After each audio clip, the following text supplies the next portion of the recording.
말씀에 기대를 것입시다. 말씀에 기대를 것입시다. 오늘 여러분과 악용과 선영이라는 제목을 갖고 요한복음 69번째 말씀의 강의를 나누겠습니다. 은혜 시간 되기를 소망합니다. 20세기의 유명한 기독교 변증학자 C.S. 루이스가 말했던 한 설교에 해당되는 예화를 노트에 담아 놓은 적이 있는데 오늘 그 글을 여러분에게 소개하면서 설교를 시작하겠습니다. 기독교 교리를 받아들였으면서도 그에 합당하지 않게 사는 사람이 있을 때 그는 그리스도인이 아니다라고 말하기보다는 그는 나쁜 그리스도인이다라고 말하는 게 더 분명한 표현입니다. 순전한 기독교에서 C.S. 루이스가 말했던 아주 중요한 성찰이 아닐 수 없습니다. 기독교 교리를 알고 기독교 교리를 받아들였음에도 불구하고 그에 합당하지 않게 사는 사람이 있다면 그는 그리스도인이 아니라는 표현보다는 나쁜 그리스도인이라는 표현이 훨씬 더 맞다는 말에 대하여 우리가 한번 곱씹어야 될 필요가 있습니다. 적용한다면 우리 한국교회는 어떻습니까? 여러분, 나쁜 그리스도인들이 많이 있습니까? 질문해 봐야 될 것 같습니다. 루이스가 말했던 이 말을 여러 가지의 측면에서 해석할 수 있지만 제 스스로 제안해서 이 말을 재해석할 때 저는 이렇게 적용하기도 합니다. 나쁜 그리스도인이 누군가? 나쁜 그리스도인은 하나님 말씀을 자기의 옷에 맞게 변색시키는 자다라고 해석할 수 있습니다. 조금 더 쉽게 풀면 나쁜 그리스도인이 누군가? 자기 멋대로 성경을 갖다 맞추는 사람입니다. 이런 경우들은 굉장히 많기 때문에 어느 한 부분에 대하여 꼭 집어서 이런 사람이다라고 말할 수는 없지만 그러나 오늘 본문은 오늘 우리에게 주어진 2절밖에 안 되는 본문은 바로 이 점을 우리에게 성찰하게 만드는 아주 적절한 본문이기 때문에 여러분과 함께 이 본문을 조금 더 깊이 생각해 보고자 설교를 준비했습니다. 그림 하나 보겠습니다. 여러분 지금 보이는 저 돌비석은 연세대학교 캠퍼스 안에 있는 돌비석입니다. 제가 공부했던 신과대학 옆에 건물을 보면 거기에 본관이 있습니다.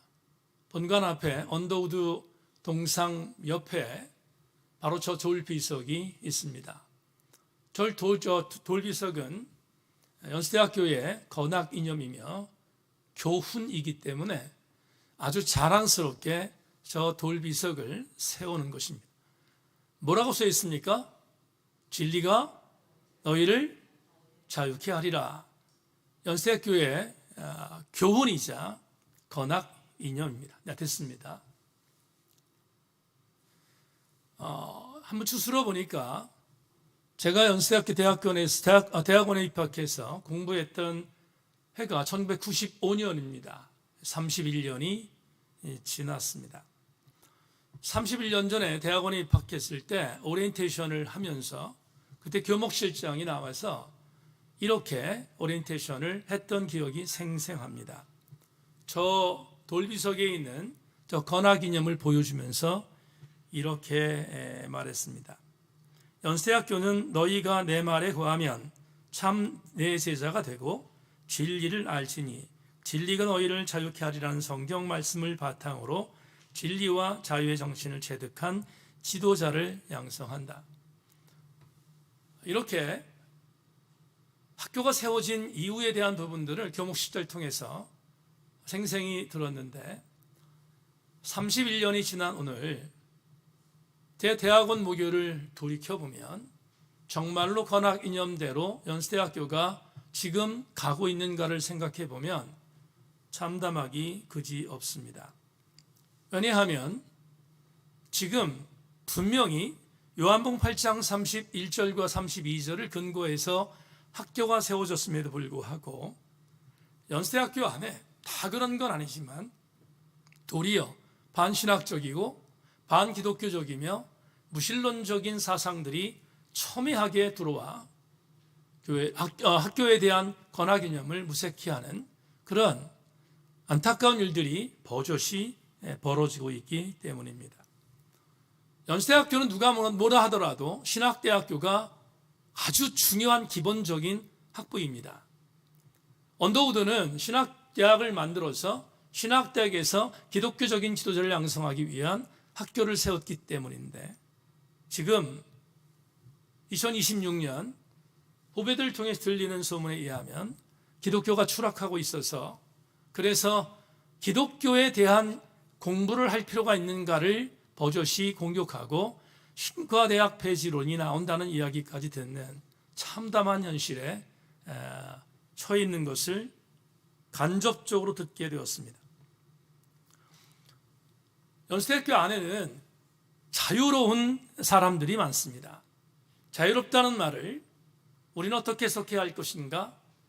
요한복음 8장 31절에 있는 자유에 대한 이 단어와 같이 매치하여 생각할 것인가? 어불성설입니다. 오늘 저는 이런 생각을 해보려고 하는데 왜 요한복음 8장 31절로 32절을 중심으로 하여서 세워진 기독교 대학이 지금 기독교를 박멸하는 대학으로 변질되었을까? 이유가 뭘까? 가장 근본적인 원인은 기독교가 쇠퇴하고 있기 때문인 것을 부인할 수 없습니다. 그렇지만 그것보다 더 중요한 핵심적인 이유는 요한복음 8장 31절과 32절에 있는 이 말씀에 대한 자유를 전혀 알지 못하기 때문입니다. 이 말씀에 대한 의미가 무엇인지를 모르기에 학교를 망쳐버리고 있는 것이고 수많은 무신론자들이 성경을 왜곡하고 있기 때문에 학교는 망가지고 있다고 생각합니다. 그렇다면 오늘 여러분은 또 저와 함께 예배를 드린 여러분들은 두 가지의 단어에 대해서 집중해야 합니다.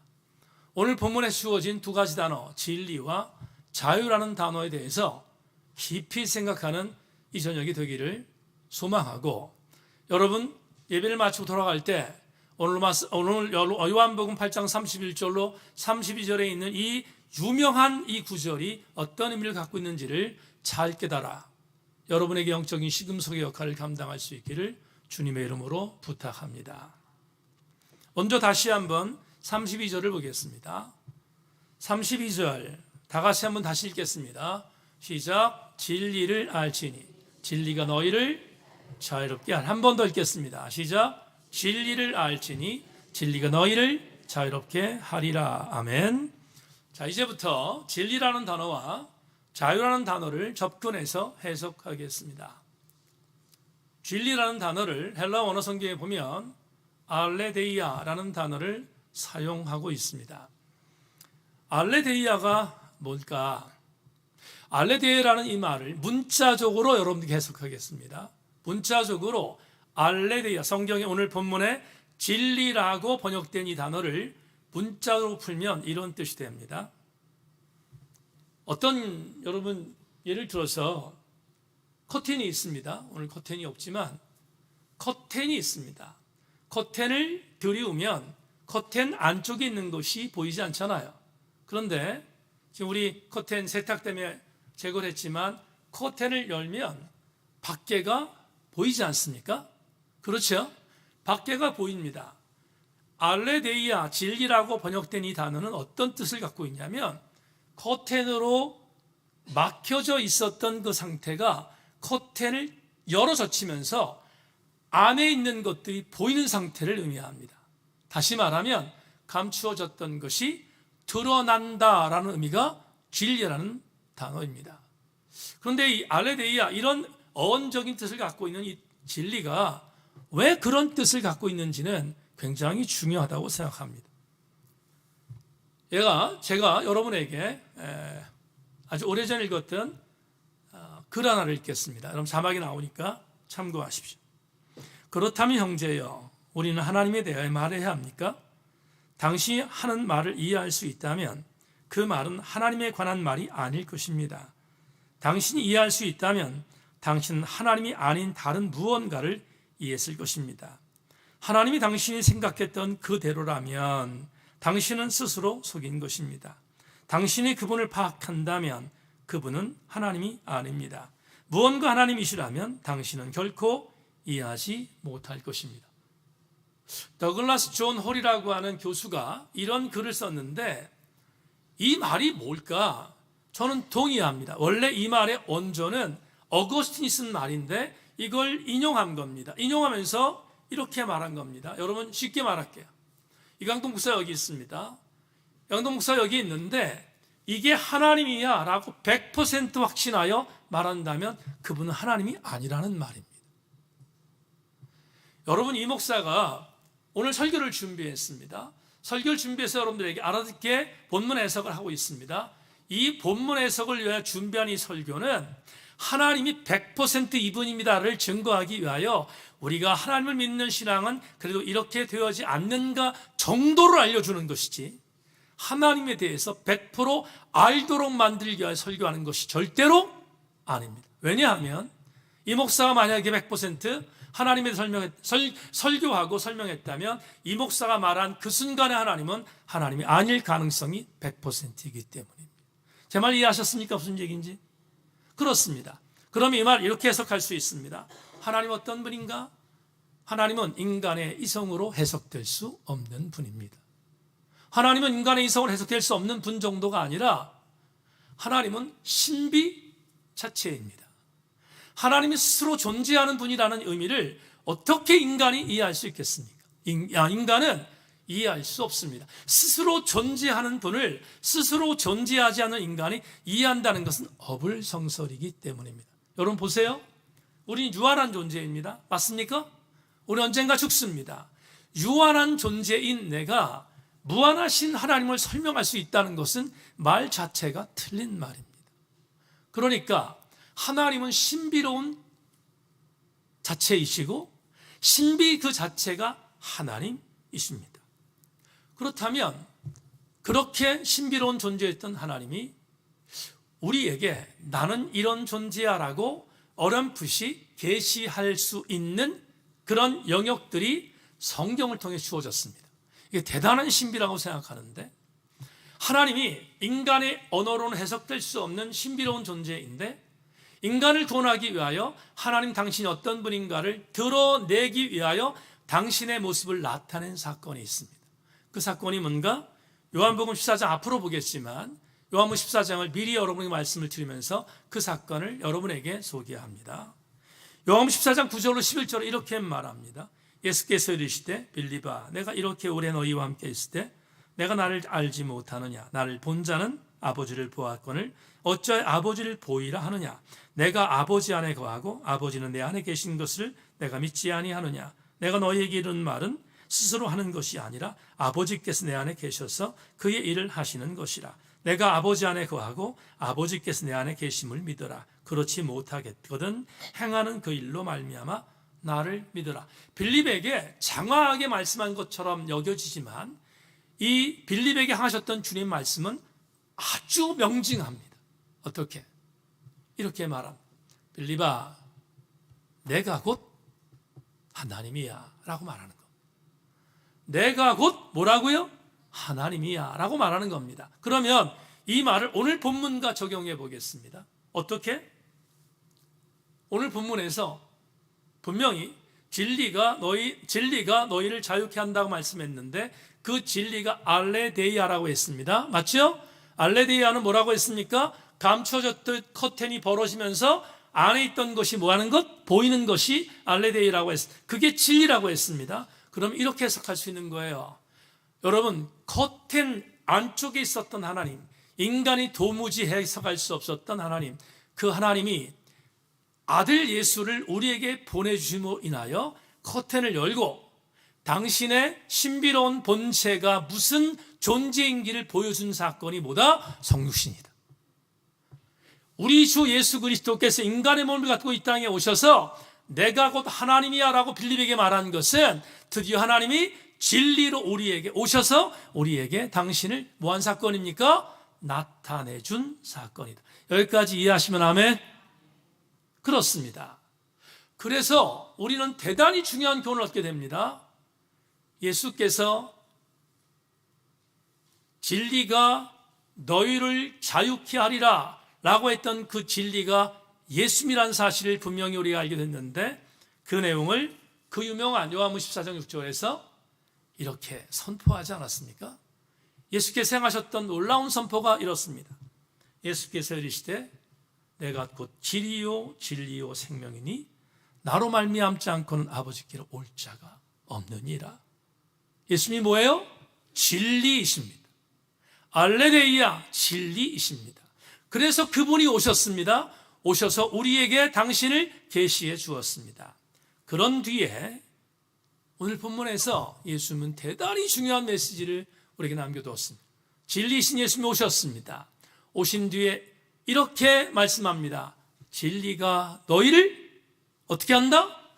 자유롭게 할 것이다. 진리가 너희를 자유롭게 한다. 그러면 오늘 마지막 교훈인데요, 진리이신 예수께서 우리를 자유롭게 한다는 자유라는 단어를 생각해야 합니다. 자유, 참 듣기 좋은 말입니다. 정말 듣기 좋은 말입니다. 자유롭게 할 것이다 라는 이 메시지는 대단히 큰 감동이 아닐 수 없습니다. 전제가 있습니다. 진리가 너희를 자유롭게 할 것이다. 그러면 자유롭게 되는 대전제는 뭐죠? 진리가 내 안에 있을 때입니다. 진리가 내 안에 있으면 나는 뭐하게 된다? 자유롭게 된다. 이 말을 조금 전에 설교한 내용으로 풀겠습니다. 예수 그리스도께서 내 안에 계시면 나는 비로소 뭐하게 된다? 자유롭게 된다. 그러면 마지막으로 우리가 받아야 할 교훈이 있는데, 도대체 이 예수가 나와 함께 할 때 자유롭게 된다는 자유의 진정한 의미가 뭘까? 진정한 의미가 뭘까? 이게 오늘 설교의 가장 중요한 핵심적인 교훈입니다. 아주 오래전에 제가 이런 글을 본 적이 있습니다. 와, 이건 정말 기가 막힌 글이라서 제가 아멘, 아멘, 아멘, 아멘 하고 설교 노트에 정리해놨는데, 그 글이 이런 글입니다. 요한복음 8장 32절이 말한 자유란, 잘 들으십시오. 내가 원하는 걸 할 수 있는 자유가 아니라 내가 마땅히 해야 할 일을 할 수 있게 한 자유이다. 어렵습니까? 지금 이 문장이 뭘 말하죠? 이 문장이 이걸 말합니다. 예수 그리스도로 말미암아 자유롭게 되었다는 자유는 절대로 방종이 아니다, 이 말입니다. 우리는 흔히 이렇게 말합니다.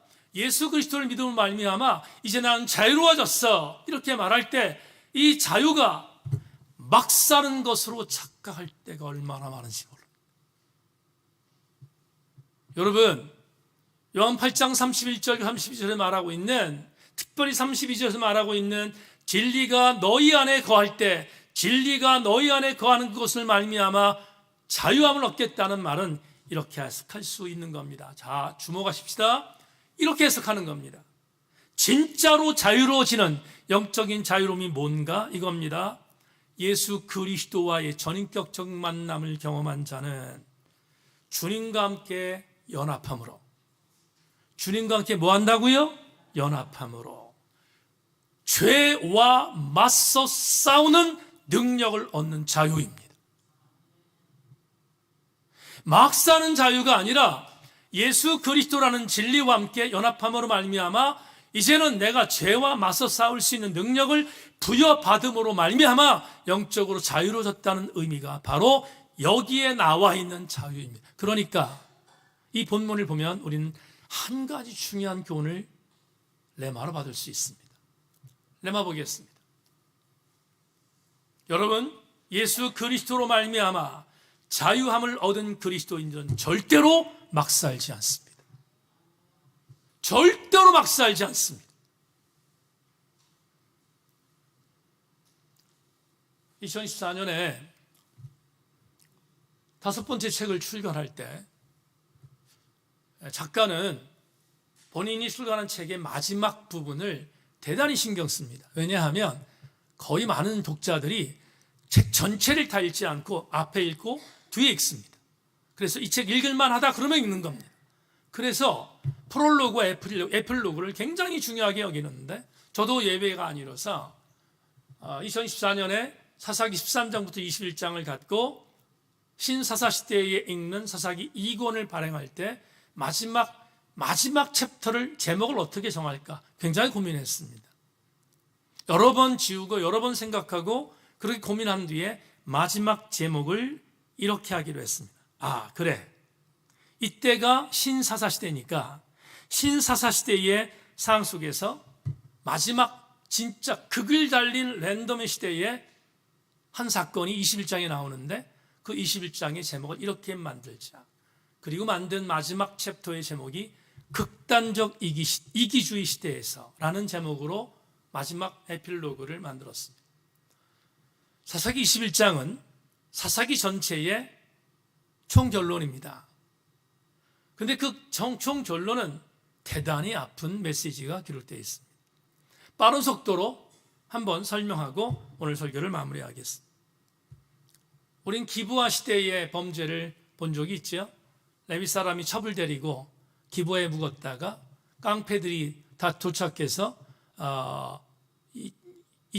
레위 사람과 통관하겠다. 그때 동성애가 창궐했으니까 여자가 아니라 남자와 함께 통관하겠다는 그런 기가 막힌 죄악을 고발하는 기브아 사건을 우리가 사사기 여타 다른 설교를 통해서 본 적이 있습니다.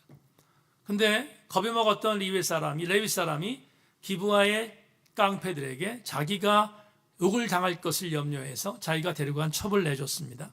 첩을 내주고 첩을 내준 그 결과 첩은 그 깡패들에게 윤관을 당하고 사망합니다.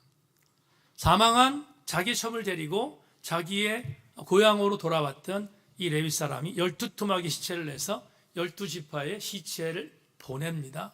와, 엽기적인 범죄가 일어난 것을 우리가 알게 되잖아요. 발칵 뒤집혔습니다. 이스라엘 총회, 이스라엘 12지파에서 두령들이 회의를 수집했습니다. 도대체 누구의 짓인가? 알아보니 베냐민 지파의 짓인 걸 알았습니다. 전쟁을 선포합니다. 맨 처음에는 깡패들 내놓으라고 했는데 의리로 인하여 베냐민 사람들이 내놓지 않습니다. 그래서 베냐민과 내전, 일전을 치르게 됩니다. 그런데 일전을 치르고 난 뒤에 결과를 보니 베냐민 지파가 멸절당합니다. 그리고 유일하게 남자 600명이 남죠. 남자 600명이 남는데 내전을 치를 때는 몰랐어요. 이스라엘 총회가. 근데 보니 전쟁 끝나고 나니까 600명이 남은 겁니다. 와, 그래도 하나님의 선민 공동체에 하나님이신 베냐민 지파가 없어지는 것은 경악할 만한 일이었습니다. 굉장히 다급해진 이스라엘 총회가 머리를 감쌉니다. 어떻게 해야지 베냐민이 우리 공동체 끊어지지 않지 생각하다가 남은 600명의 남자에게 아내를 주기로 결심합니다. 근데 대단히 웃기는 일이 벌어집니다. 이스라엘 11공동체에서 두령들이 말합니다. 우리 지파의 처녀들은 주지 않는다. 극단적 이기주의죠. 이기주의입니다. 그렇게 결정을 합니다. 그런 뒤에 결심한 게 뭐냐면 나약한 지파 어딘가를 봤습니다. 나약한 지파를 보니 베냐민과의 일전을 행할 때 전쟁에 참석하지 않았던 야베스 길라앗이라는 부족이 있는데 그 부족이 아주 약합니다. 그래서 그 부족을 내전에 참여하지 않았다는 이유로 그 부족을 몰살시키는데 여자를 남깁니다. 몇 명? 400명을 남겼습니다. 400명의 처녀를 남깁니다. 처녀가 살았는데 생각해보니 그 처녀도 있다는 것을 알았던 이스라엘 총회가 400명의 처녀를 강제적으로 베냐민 지파 600명의 남자들 중에 400명에게 아내를 줍니다. 폭력이었습니다. 몇 명 남았습니까? 200명 남았습니다. 200명을 그래도 또 채워야 되는데 방법이 뭔가를 생각해보니 이번에는 에브라임 지파가 작은 지파인데 에브라임 지파에 속해 있는 실로라는 곳에서 그곳에서 포도나무에서 열매를 거둘 때마다 축제가 벌어지는데 그때 에브라임 지파에 있는 처녀들이 나와서 춤을 춘다는 것을 알고 남은 200명의 베냐민 남자들에게 총회가 총회의 지도자들이 가서 말합니다. 너희들 좋은 기회가 있다. 200명한테 전체를 보면서 말하는 겁니다. 좋은 기회가 있는데 실로에 가라. 실로에 가서 거기서 포도나무의 축제가 벌어지면 거기에 잠입하고 있다가 200명의 처녀를 보따리로 싸라. 그리고 납치하라는 명령을 내립니다. 납치하라는 거예요. 다른 단어가 소용없습니다. 납치하라 이렇게 말합니다. 명령이었고요, 폭력이었습니다. 베냐민 지파의 남자들은 자기들도 명맥을 유지해야 되니까 순종합니다. 몰래 들어가서 급습합니다. 춤추러 나온 처녀 200명을 보따리로 납치합니다. 그런데 여기서 주목할 만한 메시지가 하나 있는데, 만에 하나 납치할 때 발각이 되면 너희들은 이 처녀들의 아비와 처녀들의 오라비가 뭔가 딴지를 걸면 가서 이렇게 윽박지르라 가르쳐준 내용이 있어요. 그 윽박지르는 내용이 어디 있냐면 사사기 21장 22절에 고스란히 들렸습니다. 여러분 자막 보십시오. 만일 그의 아버지나 형제가 와서 우리에게 시비하면 우리가 그에게 말하기를 청하건대 너희는 우리에게 은혜를 베풀어 그들을 우리에게 줄지니라. 이는 우리가 전쟁할 때 각 사람을 위하여 그의 아내를 얻어주지 못하였고 너희가 자의로 그들에게 준 것이 아니니 너희에게 죄가 없을 것임이라 하겠노라 하매. 개역개정판이라서 좀 어렵죠? 여러분 메시지를 읽겠습니다. 따라오십시오. 그들의 아버지나 형제가 와서 우리에게 따지면 우리가 이렇게 말하겠소. 우리가 그들에게 은혜를 베푼 것이요 우리가 그들에게 아내를 얻어주려고 전쟁을 일으켜 사람을 죽인 것도 아니지 않소. 게다가 당신들은 동의하고 딸을 준 게 아니니 문제될 것이 없소. 그러나 계속해서 이 일을 문제 삼으면 화를 자초하는 꼴이 될 거요. 무슨 말입니까? 지금 납치하는 자기 딸, 자기 여동생이 납치를 당하는데 거기에 대해서 항의를 하면 죽여버린다는 얘기입니다. 죽여버릴 테니까 입 닥치고 가만히 있으라는 폭력을 말합니다. 그래서 200명의 여인을 납치해서 베냐민 남자들은 여러분 술을 채웠습니다. 어떻게 여기셨습니까? 지금 이스라엘 총회가 실로에 있는 처녀들의 아버지와 처녀들의 오라버니에게 이렇게 말한 겁니다. 우리가 이 일을 하는 것은 우리가 지금 이 일을 하는 것은 동족인 베냐민을 살리기 위한 방법이니 입 다물어라 이렇게 말한 겁니다. 그런데 이스라엘 총회가 이렇게 말한 것은 무엇을 대항한 것인가? 이스라엘이 그렇게도 믿고 따른 율법을 버젓이 범한 것입니다. 여러분 율법에 이렇게 말합니다. 출애굽기 21장 16절입니다. 사람을 납치한 자가 그 사람을 팔았든지 자기의 수하에 두었든지 그를 반드시 죽일지니라. 신명기도 말합니다. 사람이 자기 형제 곧 이스라엘 자손 중 한 사람을 유인하여 종으로 삼거나 판 것이 발견되면 그 유인한 자를 죽일지니 이같이 하여 너희 중에서 악을 제할지니라. 하나님은 모세에게 분명히 선포합니다. 사람을 납치하여 팔면 그 자는 죽여라 이렇게 말합니다. 그런데 왜 사사시대에 이스라엘 총회는 하나님의 율법을 믿는 그들은 이렇게 하나님의 율법을 무시했는가? 이유는 간단합니다. 어떻게 간단합니까? 이들은 하나님 말씀을 악용했기 때문입니다. 하나님 말씀을 선용해도 될까 말까인데 선용이 아니라 악용했습니다. 오늘 본문으로 돌아가겠습니다. 이들은 진리가 너희를 자유케 하리라 이 자유에 대한 의미를 막 사는 것으로 바꿨습니다. 다시 C.S. 루이스의 말로 돌아갑니다. 이렇게 막 산 자들을 C.S. 루이스는 이렇게 말합니다. 나쁜 그리스도인들이다. 출애굽기 32장 마지막 성경 내용 하나 소개하겠습니다. 출애굽기 32장 3절로 5절 이 말이 기록되어 있습니다. 모든 백성이 그 귀에서 금고리를 빼어 아론에게로 가져가매 아론이 그들의 손에서 금고리를 받아 부어서 주각칼로 새겨 송아지 형상을 만드니 그들이 말하되 이스라엘아 이는 너희를 애굽 땅에서 인도하여 낸 너희 신이로다 하는지라. 아론이 보고 그의 앞에 제단을 쌓고 이에 아론이 공포하여 이르되 내일은 여호와의 절이니라 하시니라. 여러분 출애굽기 32장에 나오는 신의 상 난장의 기가 막힌 범죄가 고발되고 있습니다. 시내산 난장의 가장 기가 막힌 범죄의 내용이 뭐였습니까? 금송아지 만들어 놓고 금송아지가 애굽에서 우리를 인도해낸 여호와 하나님이라고 둔갑시켰습니다. 여호와의 말씀을 악용한 대표적인 사례입니다. 말씀을 내시면서 이런 생각을 하고 싶습니다. 여러분, 출애굽 시대만 그랬을까? 사사시대만 그랬을까? 아닙니다. 오늘날 연세대학교가 완전히 변질된 모습을 바라보면서 느끼는 정말 아픔이 있습니다. 새인교회 교우 여러분, 여러분이 담임 목사가 때때마다 시분초마다 말씀을 증거할 때마다 흔들리지 않고 말씀을 증거하는 내용이 하나 있습니다. 말씀으로 믿으십시오. 이 중요한 사실을 변질시키면 우리는 그때부터 막 삽니다. 우리는 그때부터 변질됩니다.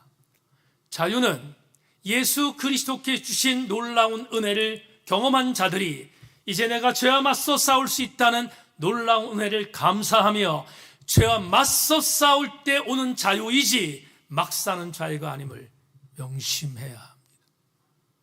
오늘 이 저녁에 우리 함께 생각합시다. 말씀은 생명을 걸어야 하는 것이며, 말씀은 우리의 운명을 걸어야 하는 것이며, 말씀은 우리를 다시 세우는 유일한 보루임을 명심하고, 오늘 새인교회 성도 모두는 하나님 말씀을 악용하지 말고 하나님 말씀을 선용하는 신실한 그리스도인들이 다 되기를 주님의 이름으로 소망합니다. 기도하겠습니다. 하나님 감사합니다. 오늘 주신 말씀 받았습니다. 진리가 너희를 자유케 하리라는 말씀을 악용하는 사례들이 얼마나 많은지 모릅니다. 너무나 슬픈 것은 그게 너무 당연하고 여기는 자들이 지천에 깔려 있습니다. 존귀하신 주님, 새인교회 공동체의 모든 교우들, 진리이신 예수 그리스도께서 주신 자유함을 신실하게 경험하여 죄와 맞서 싸워 이기는 능력으로 무장하고 진짜로 영적으로 자유로운 백성을 될 수 있도록 은혜 내리워 주옵소서. 절대로 방종하지 말고 하나님 말씀의 은혜 안에 온전히 서서 잘 살아내는 우리 교우들 될 수 있도록 주님 은총 내리워 주시옵소서. 성령의 강력한 기름 부음이 우리 모두에게 임하기를 소망하며 감사드리옵고 예수 그리스도의 이름으로 기도 올리옵나이다. 아멘. 199장 찬양하겠습니다. 찬송가 199장을 찬양 드리겠습니다.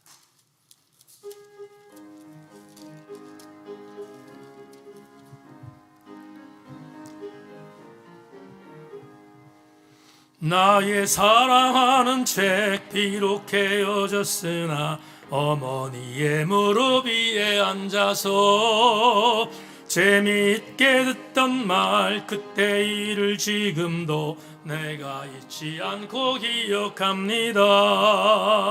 귀하고 귀하다 우리 어머니가 들려주시던 재미있게 듣던 말이 책 중에 있으니 이 성경 심히 사랑합니다.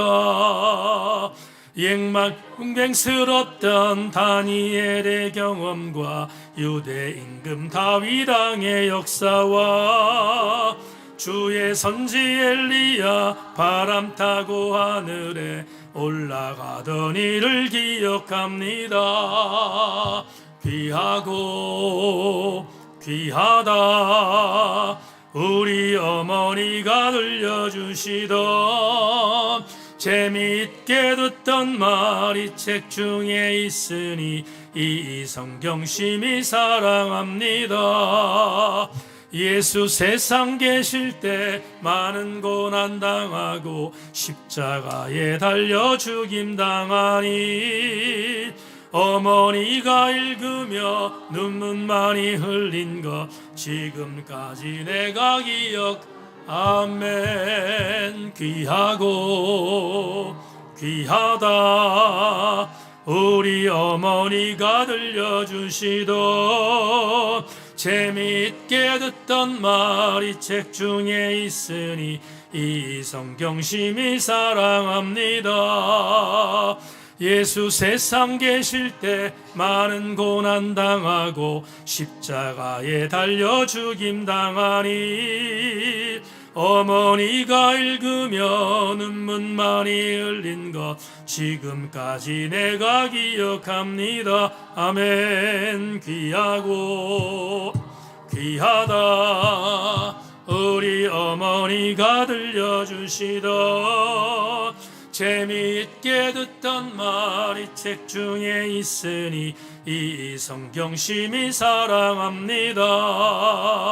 그때 일은 지나고 나의 눈에 화나오 어머니의 말씀 기억하면서 나도 시시때때로 성경 말씀 읽으며 주의 뜻을 따라 살려 합니다. 귀하고 귀하다 우리 어머니가 들려주시던 재미있게 듣던 말이 책 중에 있으니 이 성경 심히 사랑합니다.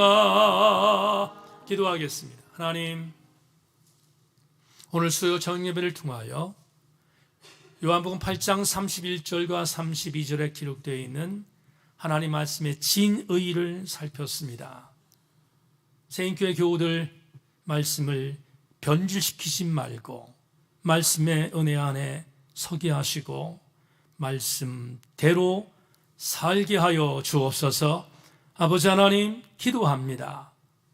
예수 그리스도 안에 진리의 말씀 안에 자유로움을 얻은 백성들 절대로 막 살지 않는다는 사실을 다시 함께 나누어 싸우니 우리는 막 사는 인생이 아니라 은혜롭게 사는 하나님 백성들 될 수 있도록 우리를 사용하여 주시옵소서.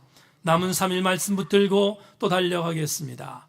우리 모든 교우들 현장에서 승리하도록 인도하여 주옵소서. 지금은 주 예수 그리스도의 은혜와 하늘아버지의 귀하신 사랑과 성령님의 감동 감화하심 은혜가 주님 말씀을 악용하는 나쁜 그리스도인이 아니라 말씀을 선용하는 신실한 그리스도인 바로 내가 되겠습니다. 결심하며 돌아가는 우리 모든 교우들 머리머리 위에 지금부터 영원토록 함께 계시옵기를 간절히 축원하옵나이다. 아멘 아멘.